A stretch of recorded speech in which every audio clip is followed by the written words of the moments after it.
absensi dengan mengetikkan nama sesuai dengan KTP, kemudian alamat email, nomor handphone, dan juga nama program pelatihan yang diambil di chatroom menu. Webinar ini adalah milik pelatihan RCK Consulting dengan nama pelatihan teknik wawancara kerja, teknik memasarkan kemampuan diri di dunia kerja, teknik presentasi profesional, teknik bicara di depan umum, teknik menghadapi calon pelanggan penjualan online, kemudian teknik mendapatkan pelanggan dalam bidang jasa, teknik mengubah image diri, teknik menghadapi keluhan pelanggan, dan juga teknik komunikasi via telepon. Webinar ini akan dilaksanakan dalam satu arah, jadi hanya narasumber yang akan berbicara, maka dimohon kepada para peserta untuk mematikan mic-nya dan juga di-mute suara audionya. Oke, kemudian nyalakan kamera depan di laptop ataupun di handphonenya. Kamera ini wajib dinyalakan ya, supaya wajahnya terekam dengan baik dan mudah untuk diverifikasi. Oke, kemudian lakukan screenshot jika kamera depannya sudah dinyalakan. Screenshot ini sebagai bukti bahwa rekan-rekan sudah mengikuti webinarnya. Oke, untuk webinar ini hanya dapat diikuti satu kali saja. Oke, peserta hanya wajib mengikuti webinarnya satu kali untuk satu program yang diambil. Jadi, jika sebelumnya sudah mengikuti webinar, silakan untuk segera meninggalkan Zoom Meeting ID ini dengan mengklik tombol N, kemudian klik Leave Meeting. Karena webinar ini hanya wajib diikuti satu kali saja. Oke, sudah jelas ya? Yang tadi ada nih beberapa yang tadi sudah ikut. Boleh langsung klik N, kemudian klik Leave Meeting. Karena webinarnya hanya wajib satu kali saja diikuti. Sudah jelas ya? Oke, kemudian webinar ini akan berlangsung selama kurang lebih 40 menit untuk satu sesinya maksimal 500 peserta. Kolom webinar hanya akan terbuka di jam yang ada kegiatan webinarnya saja, maka peserta diharapkan membuka aplikasi sekolahmu, kemudian dibuka boleh di web ataupun di aplikasi, dan pastikan centang hijau selama webinarnya berlangsung. Sudah jelas ya? Ini ada nih yang tadi sudah ikut webinar di sesi sebelumnya ya. Boleh langsung klik tombol N, kemudian klik Leave Meeting. Oke, webinarnya hanya wajib diikuti satu kali saja. Jelas ya? Oke, terima kasih atas kerjasamanya. Sebelumnya perkenalkan, saya dengan Miss Suci, Senior Trainer dari RCK. Untuk webinar kali ini, saya akan memberikan beberapa contoh atau mungkin gambaran supaya lebih mudah dipahami oleh rekan-rekan. Dan kita akan coba aplikasikan terhadap teknik-teknik yang sudah RCK sediakan. Gitu ya. Kita kan punya 9 teknik ya. Kira-kira bagaimana nih aplikasiannya di dunia nyata. Gitu ya. Untuk saat ini, kebetulan yang menjadi trending nih, yang banyak dipilih, yang menjadi favorit para peserta prakerja itu adalah teknik wawancara kerja, gitu ya. Bukan berarti yang lainnya tidak penting, justru saat ini semuanya berkaitan, gitu ya. Semuanya berkaitan dan ini akan digunakan ketika kita sudah terjun langsung di dunia kerja. Intinya adalah karena ini mengenai communication seriesnya RCK, intinya tentang bagaimana cara kita berkomunikasi dalam berbagai situasi di dunia kerja. Entah pada saat kita diwawancara, atau pada saat kita memasarkan kemampuan diri kita di dunia kerja, kemudian bagaimana caranya kita untuk bisa berkomunikasi dengan baik pada saat melakukan presentasi, terutama presentasi profesional ya, mungkin yang ada audiensnya, kemudian ketemu klien gitu ya, atau bagaimana juga nih komunikasi kita saat kita diminta untuk bisa berbicara nih di depan umum, di depan orang-orang yang belum kita kenal misalnya. Kemudian bagaimana caranya juga kita berkomunikasi dalam menghadapi calon pelanggan penjualan online. Saya yakin nih di masa pandemi ini banyak yang jualan online ya. Gimana nih cara menghadapi calon pelanggannya supaya pelanggannya ini tertarik dengan produk yang kita jual, kemudian akhirnya menjadi pembeli atau menjadi pelanggan dan akhirnya nanti loyal gitu ya terhadap toko kita misalnya gitu. Kemudian ada juga nih gimana komunikasi ini dapat kita gunakan ketika kita ingin mendapatkan pelanggan dalam bidang jasa, misalnya kita jual jasa, misalnya jasa membersihkan AC, misalnya gitu ya. Gimana ya caranya supaya kita dapat pelanggan? Gimana nih cara berkomunikasinya kepada orang-orang gitu ya, supaya orang-orang bisa berlangganan nih dengan jasa yang kita tawarkan gitu ya. Dan bagaimana juga nih kita mengkomunikasikan ketika kita ingin mengubah image diri kita di dunia kerja terutama. Selama ini misalnya Mbak Tina terkenal dengan orang yang pendiam, kemudian terkenal dengan pendiam tapi kerjanya cekatan misalnya. Mbak Tina ingin merubah nih, Mbak Tina pengen ubah nih, kayaknya kalau image pendiam tuh kayaknya orang-orang tuh mungkin segan gitu untuk mendekati Mbak Tina. Kayaknya mau ngajak ngobrol juga kayaknya, Mbak Tina kan orangnya pendiam, nanti kita udah kayak ngomong sama tembok kali kalau ngomong sama dia misalnya gitu ya. Nah, Mbak Tina ingin merubah image ini nih. Gimana caranya? Misalnya Mbak Tina sering menyapa mungkin, mulai memberanikan diri untuk menyapa, menyapa rekan kerjanya, atau misalnya kalau ada yang lagi ngobrol nih teman-teman kerjanya, kita ikut nimbrung gitu ya, ikutan ngobrol juga. Nah, itu mungkin salah satu cara yang bisa dilakukan untuk mengubah image diri kita. Atau nih, misalnya orang-orang selama ini mengenal kita adalah orang yang urakan misalnya. Penampilannya nggak banget deh, pokoknya mau berangkat kerja udah kayak baru bangun tidur, terus langsung berangkat misalnya gitu ya, kurang rapi dan sebagainya. Gimana nih cara kita untuk mengubah itu? Silahkan. Tentu untuk mengubah image diri ini ya harus dimulai dari diri kita sendiri. Ya enggak? Harus dimulai dari diri kita sendiri. Coba cek lagi kira-kira nih apa yang bisa diubah menjadi tentu lebih baik gitu ya dari sebelumnya. Karena nggak mungkin dong masa merubah jadi lebih buruk atau lebih jelek, ya kan? Kalau masalah cantik ganteng mah relatif ya. Yang penting kan penampilan ini menarik atau tidak. Bersih nggak nih? Gitu ya. Kemudian rapi nggak nih? Itu yang nanti akan kita tunjukkan kepada orang lain karena itu merupakan nilai jual. Itu yang nanti akan kita jual nih. Ibaratnya kita ini sebuah produk gitu ya. Kira-kira spesifikasi produk ini apa aja? Tahu nih, misalnya mau beli susu. Susu untuk anak nih. Banyak kan tuh ya mereknya, berbagai macam merek. Kira-kira yang sesuai mana ya? Cari yang paling murah misalnya gitu ya. Atau cari kandungan gizinya yang paling bagus yang mana misalnya. Kita harus tahu dulu speknya, benar nggak? Begitupun perusahaan. Ketika perusahaan ingin mencari pekerja atau karyawan untuk mengisi posisi kosong yang ada di perusahaannya, tentu mereka akan mencari yang terbaik. Benar nggak? Nah, oleh karena itu kita harus persiapkan. Persiapkan ketika kita nanti misalnya oke nih udah tahu nih ada lowongan kerja gitu ya. Ada lowongan kerja, kita coba masukin lamaran. Nah, siap-siap.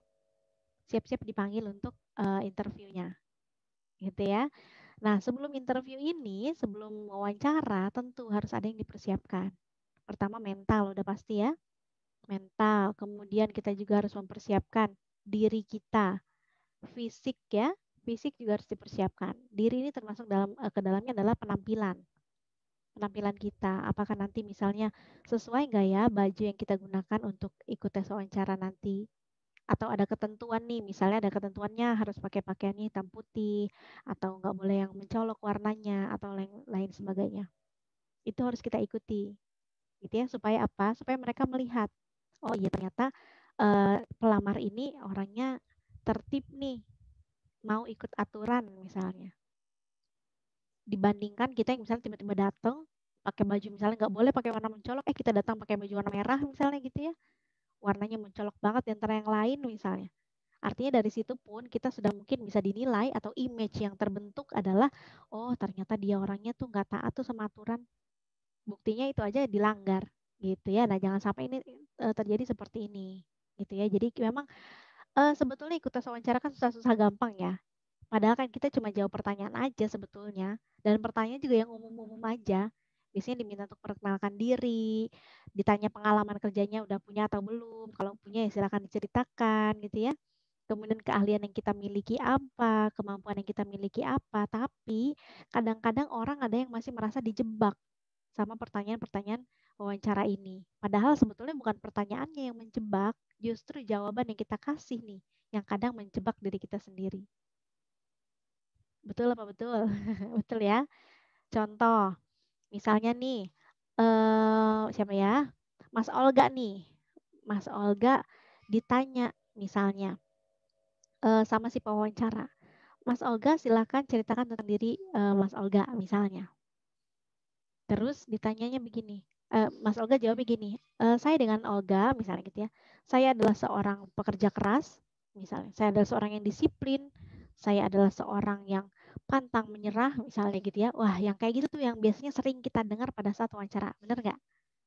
Itu yang sering kita dengar pada umumnya. Orang-orang akan menjawab seperti itu. Salah nggak? Tidak, nggak salah. Tapi itu kurang menjurus, gitu ya. Keahlian itu semua orang punya. Tapi apa nih yang membuat kita istimewa? Coba kalau misalnya Mas Olga jelasinnya gini, saya dengan Olga, saya adalah seorang lulusan atau background pendidikan saya adalah misalnya sarjana teknik, misalnya sarjana teknik mesin, kemudian saya adalah seorang pekerja keras, ini bisa dibuktikan dengan saya misalnya apa, melakukan apa, kasih bukti nyatanya, kasih contoh nyatanya, supaya mereka percaya dengan apa yang kita bicarakan, gitu ya. Jadi kalau kita cuman kayak saya adalah seorang yang disiplin, itu klise, masih klise gitu ya. Benar nggak? Disiplinnya seperti apa nih? Contohnya apa Mas misalnya? Oh ya Bu, misalnya saya akan datang kerja tepat waktu misalnya. Atau saya tidak terbiasa bangun siang karena saya harus beribadah misalnya untuk yang muslim misalnya gitu ya. Atau saya ada ibadah pagi, jadi saya pasti bangun pagi. Saya adalah seorang yang rajin misalnya, dibuktikan dengan contoh-contoh nyatanya gitu ya. Lebih enak lagi kalau kita tadi misalnya kita sarjana teknik mesin. Kira-kira kemampuan apa nih yang dimiliki, yang harusnya dimiliki oleh seorang sarjana teknik mesin? Karena nanti ini berkaitan dengan posisi yang kita lamar, gitu ya. Misalnya melamarnya sebagai operator mesin juga nih. Oh, ada sesuai tuh dari teknik mesin ke operator mesin misalnya gitu ya. Nah, kira-kira keahliannya apa aja nih yang kita punya? Nah, keahlian yang kita punya ini silakan nanti dikaitkan dengan posisi yang kita lamar. Sesuai nggak? Masuk kualifikasi nggak? Gitu ya. Misalnya Mbak Devi Apriana nih mau jadi sekretaris, kira-kira keahlian menjadi sekretaris ini harus dimiliki, yang harus Mbak Devi miliki apa aja? Misalnya harus bisa berkomunikasi dengan baik, harus bisa mengoperasikan komputer misalnya, harus bisa pakai Microsoft Excel, Word atau yang lainnya, gitu ya. Harus bisa membuat surat menyurat misalnya. Nah, keahlian-keahlian ini yang harus kita miliki untuk menjadi seorang sekretaris. Sekarang cek dulu, kita punya nggak keahlian itu? Gitu. Kalau misalnya ada, nah silakan nanti pada saat wawancara itu yang kita bicarakan. Makanya harus ada persiapan dulu. Sebelum wawancara harus tahu dulu keahlian kita ini apa, kemampuan yang kita miliki ini apa. Jangan sampai ketika nanti begitu udah tiba waktu wawancara kita masih bingung apa ya keahlian saya. Begitu ditanya kelebihannya Mas Rosman ini apa ya? Waduh, apa ya Bu? Ya saya sih gini aja Bu, misalnya. Jawabannya cuman kayak gitu aja. Sayang banget kan? Harusnya kita mampu nih, harusnya kita mampu menjelaskan kepada si pewawancara mengenai keahlian yang kita miliki agar kita lebih unggul dibandingkan pekerja yang lain gitu ya. Karena ini berkaitan juga nih dengan bagaimana teknik kita untuk memasarkan kemampuan diri kita di dunia kerja. Salah satunya pada saat wawancara ini. Gitu ya. Kita harus bisa menjelaskan kemampuan yang kita miliki ini apa aja. Gitu ya. Sampai sini jelas ya? Harus kasih tahu, harus bisa kasih tahu. Nah, yang tahu tentang diri kita ya tentu diri kita sendiri. Saya nggak tahu nih, Mbak Meriam ini keahliannya apa aja, background pendidikannya dari mana. Saya nggak tahu. Yang tahu siapa ya? Tentu Mbak Meriamnya sendiri, gitu ya. Nanti ketika begitu ditanya pada saat wawancara pun, mungkin kita kan sudah melampirkan CV ya, tapi kadang ada sebagian pewawancara juga yang bacanya baru dibaca pada saat itu, gitu ya. Artinya dia ingin lebih banyak tahu dari kita untuk berbicara langsung gitu kepada mereka gitu ya. Jadi kita harus siap dengan nanti berbagai macam karakter si pewawancaranya seperti apa gitu ya. Kita harus siap gitu ya. Jelas sampai sini ya. Oke. Kemudian pertanyaan-pertanyaan tadi jangan lupa intinya adalah ketika ada pertanyaan dalam setiap wawancara harus dijawab dengan fokus ya.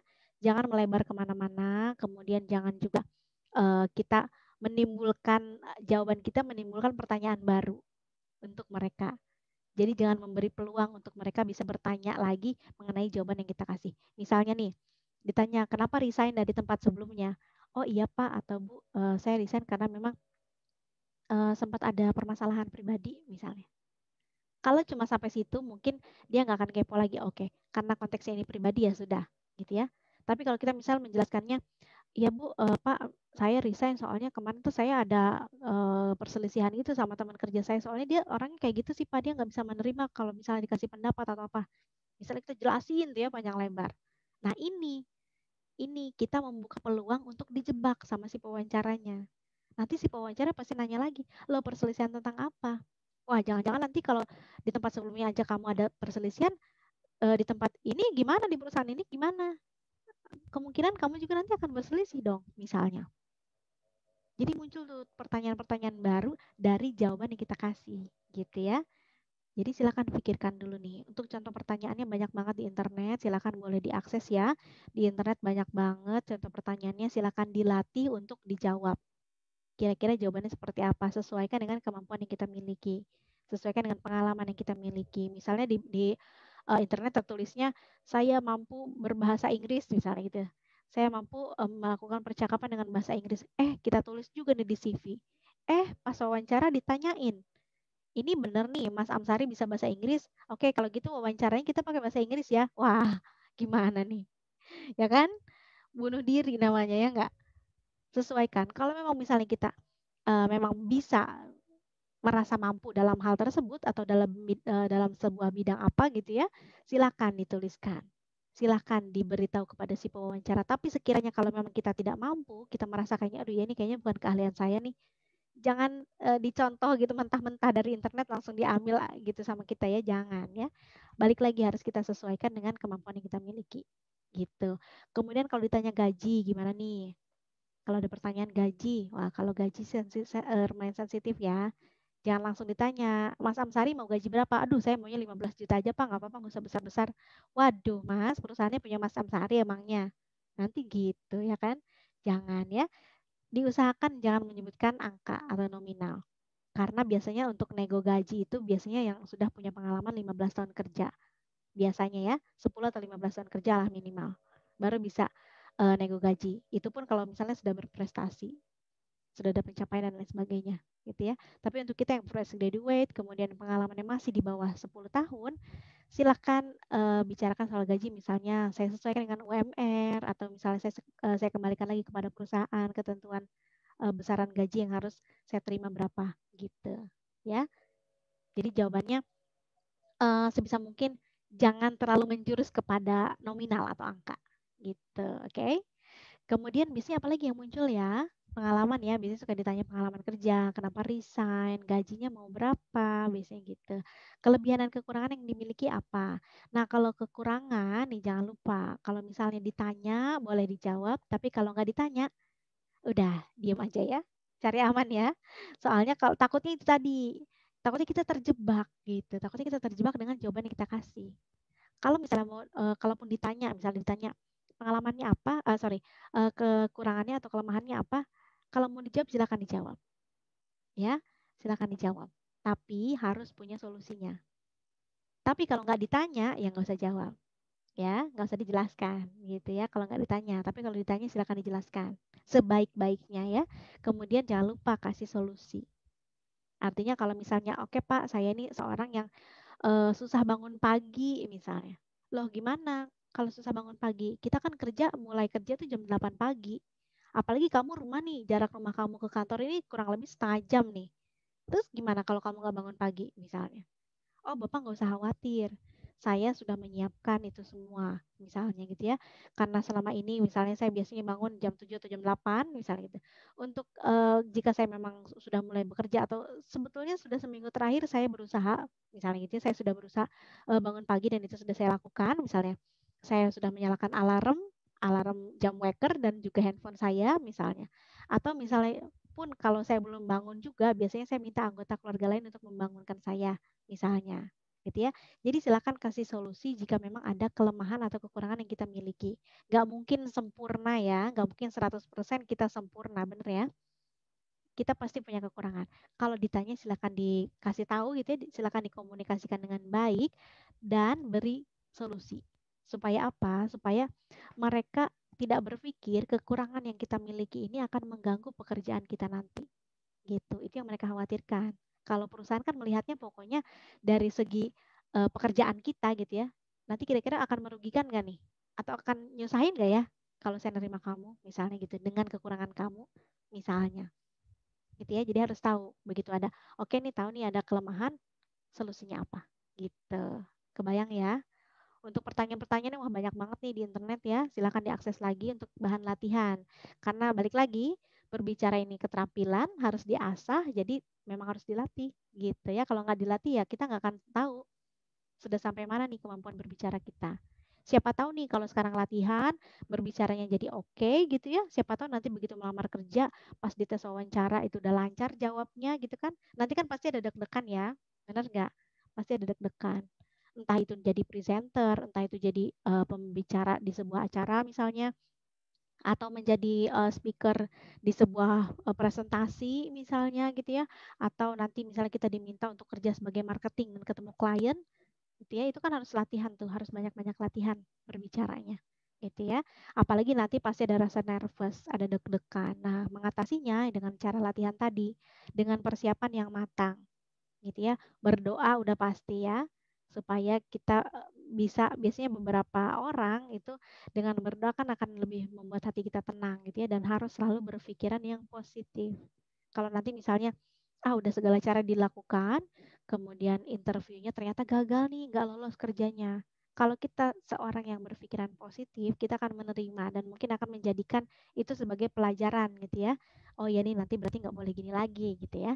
Tapi kalau kita yang tidak memiliki pemikiran yang positif, mungkin nanti akan keluarnya sumpah serapah gitu ya. Iya tuh kemarin tuh si pewawancaranya habis pertanyaannya aneh-aneh tuh. Iya tuh pewawancaranya kemarin judes tuh, jutek banget pertanyaannya juga apa tahu misalnya gitu ya. Nah kita jadi menyalahkan orang lain padahal mungkin kita yang nggak siap atau kita yang nggak fokus dalam menjawab pertanyaan gitu ya.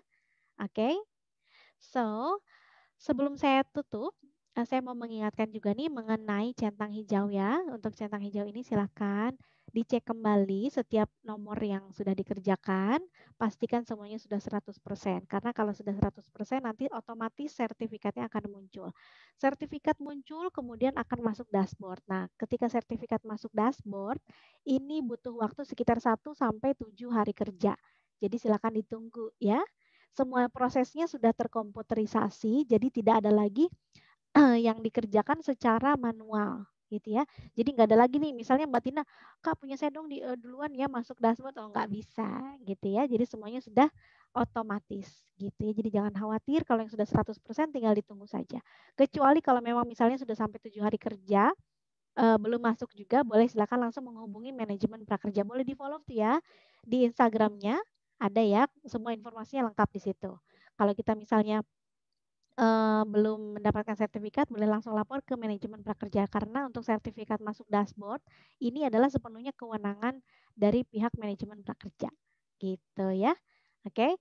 Kemudian ada informasi juga nih mengenai beasiswa RCK untuk rekan-rekan yang sudah mengambil 4 judul communication seriesnya RCK, nanti bisa dapat kesempatan mengikuti beasiswa RCK.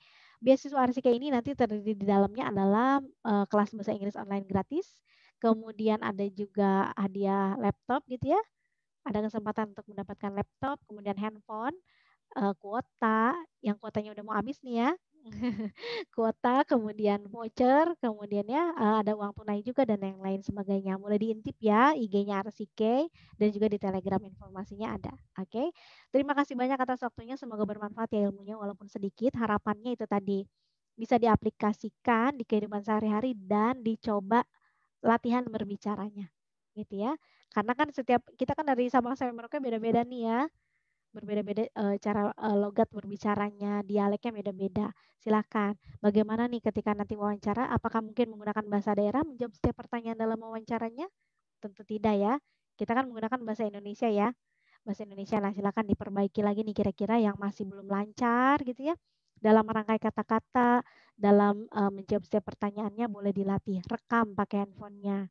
Ya kan? Direkam, nanti dievaluasi kira-kira apa nih yang kurang gitu. Oke Mas Rosman ya, Mas Fauzi ya, nanti dicoba. Kalau udah pede nih, videonya di-share boleh di media sosial, tag ke IG-nya Arsike. Nanti pasti kita posting.